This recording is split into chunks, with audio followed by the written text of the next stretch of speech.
The mission was considered minor, a breach along the outer veil, a weak seam where unformed entities pressed against reality's edge. Nothing strategic, nothing symbolic, a standard field stabilization. That was why they were sent.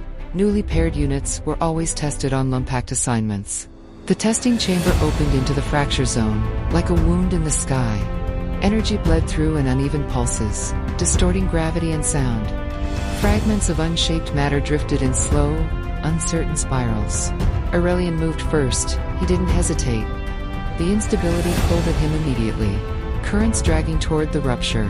He adjusted without instruction, shifting his stance, wings, raw strength, fast adaptation. Direct engagement. Behind him, Serafini entered without a sound. She didn't step forward, she stepped sideways. Her eyes moved, first tracing motion. Patterns in the drifting fragments. You're leaning into the pull. She said calmly. I know. You don't need to overpower it. Aurelian glanced back, just briefly. Then what?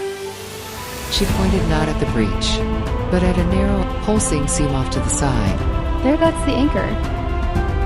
The rest is noise. He moved where she indicated. That was the first anomaly. New pairs usually took several missions to synchronize. One lead, one followed. Hierarchy established by trial. They moved as if they'd done this before. A shadow form surged from the rupture, a half-shaped entity. Instinctive, lashing at the nearest source of structure. The impact forced him back 3 steps. Seraphine was already there, not beside him. But behind the entity's blind angle, a precise strike disrupted its cohesion before it could reform. They didn't speak. They didn't need to. Aurelian drove the fragment toward the seam Seraphine had identified. She redirected its escape vectors with controlled bursts of force. Containment formed. Aurelian turned. Breathing steady, but charged. You saw that before I did. Seraphine tilted her head slightly. You moved before I calculated. A pause. That works, He said. It does. She agreed. Above them, observation lenses adjusted. Efficiency spike. An Archon noted. Synchronization rate exceeds curve. They compensate without instruction. Continue monitoring. Below, Aurelian extended a hand, not to help her.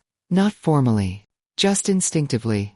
As the last distortion wave faded, Seraphine looked at it. That was not protocol.